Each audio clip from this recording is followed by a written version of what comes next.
అందరికీ స్వాగతం. ఈరోజు మనం ఆహారం మన రక్తంలో చక్కెర స్థాయిని ఎలా ప్రభావితం చేస్తుందో అర్థం చేసుకోవడానికి ఒక ముఖ్యమైన సాధనం గురించి మాట్లాడుకుందాం. అదే గ్లైసెమిక్ ఇండెక్స్. చాలామందికి కార్బోహైడ్రేట్ల గురించి ఒక ప్రశ్న ఉంటుంది. అన్నీ ఒకేలా పనిచేస్తాయా అని. దానికి సింపుల్గా చెప్పాలంటే అస్సలు కాదు. మరి ఈ తేడాలను అర్థం చేసుకోవాలంటే మనం గ్లైసెమిక్ ఇండెక్స్ లేదా సింపుల్గా GI అనే కాన్సెప్ట్ గురించి కొంచెం లోతుగా తెలుసుకోవాలి. సులభంగా చెప్పాలంటే గ్లైసెమిక్ ఇండెక్స్ అనేది ఒక స్కేల్ అన్నమాట. ఇది కార్బోహైడ్రేట్లున్న ఆహార పదార్థాలు మన బ్లడ్ షుగర్ లెవెల్స్ని ఎంత వేగంగా పెంచుతాయి అనేదాన్ని బట్టి వాటికి ర్యాంక్ ఇస్తుంది. ఇప్పుడు ఈ స్లైడ్లో ఒక ఆసక్తికరమైన విషయం గమనించండి. ఇది వివిధ రకాల కార్బోహైడ్రేట్లు మన శరీరంపై చూపే ప్రభావాన్ని ఎంత స్పష్టంగా చూపిస్తుందో చూడండి. ఈ గ్రాఫ్లో చూసినట్టు స్వచ్ఛమైన గ్లూకోజ్ తీసుకున్నప్పుడు బ్లడ్ షుగర్ అమాంతం పైకి వెళ్ళింది. కానీ అదే యాపిల్ తిన్నప్పుడు మాత్రం చాలా నెమ్మదిగా తక్కువ స్థాయిలో పెరిగింది.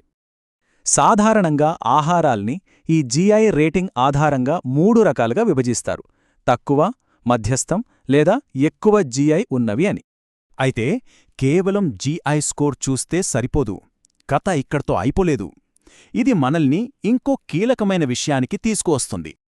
ఇక్కడే మనకు గ్లైసెమిక్ లోడ్ అనే ఇంకో ప్రాక్టికల్ మెజర్మెంట్ అవసరమవుతుంది. గ్లైసెమిక్ లోడ్ ఏం చేస్తుందంటే, మనం నిజంగా ఎంత పరిమాణంలో ఆహారం తింటున్నామో అనే విషయాన్ని కూడా లెక్కలోకి తీసుకుని మనకొక కంప్లీట్ పిక్చర్ ఇస్తుంది. గ్లైసెమిక్ లోడ్ని లెక్కించడం కూడా చాలా సులభం.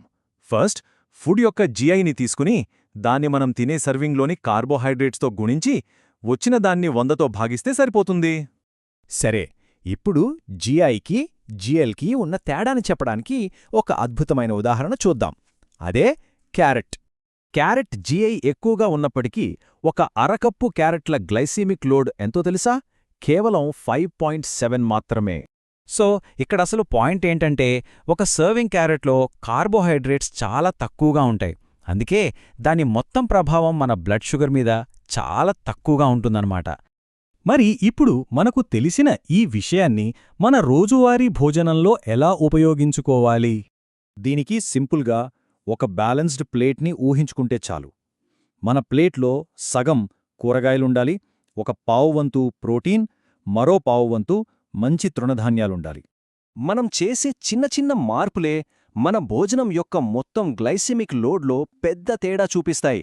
ఉదాహరణకి, వైట్ రైస్ బదులు బ్రౌన్ రైస్ లేదా పప్పులు తినడం మంచిది. తక్కువ గ్లైసెమిక్ ఇండెక్స్ ఉన్న ఆహారాలను ఎక్కువగా తీసుకోవడం వల్ల రక్తంలో చక్కెర స్థాయిలు స్థిరంగా ఉంటాయి. అలాగే దీనికి రివర్స్లో ఎక్కువ GI ఉండే ఆహారాలను కొంచెం తగ్గించడం మంచిది. ఎందుకంటే అవి చాలా త్వరగా జీర్ణమైపోయి బ్లడ్ షుగర్ లెవెల్స్ని ఒక్కసారిగా పెంచేస్తాయి. ఇప్పుడు మనం ఒక ముఖ్యమైన విషయం గుర్తుపెట్టుకోవాలి. ఇదంతా ఒక పెద్ద ఆరోగ్య ప్రణాళికలో ఒక భాగం మాత్రమే.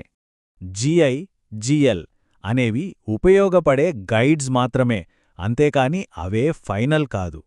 ఆరోగ్యకరమైన ఆహారంలో ఇవి కాకుండా ఇంకా చాలా అంశాలుంటాయి.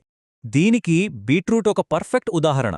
దానిలో సహజంగానే షుగర్ ఉన్నప్పటికీ ఫైబర్, యాంటీఆక్సిడెంట్స్ లాంటి ఎన్నో మంచి పోషకాలు కూడా ఉంటాయి.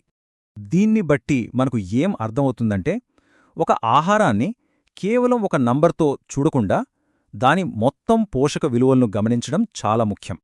చివరిగా అసలు లక్ష్యం మంచి ఫుడ్, చెడు ఫుడ్ అని లిస్ట్ తయారు చేసుకోవడం కాదు. ఈ GI, GL కాన్సెప్ట్స్ని వాడుకుని మన ఆహారపు అలవాట్లను ఇంకాస్త ఆరోగ్యంగా మార్చుకోవడమే. కాబట్టి ఈ సమాచారాన్ని దృష్టిలో పెట్టుకుని ఒక్కసారి ఆలోచించండి. మన ఆరోగ్యాన్ని మెరుగుపరుచుకోవడానికి మన తర్వాతి భోజనంలో మనం చేసుకోగల ఒకే ఒక్క చిన్న మార్పు ఏమై ఉంటుంది?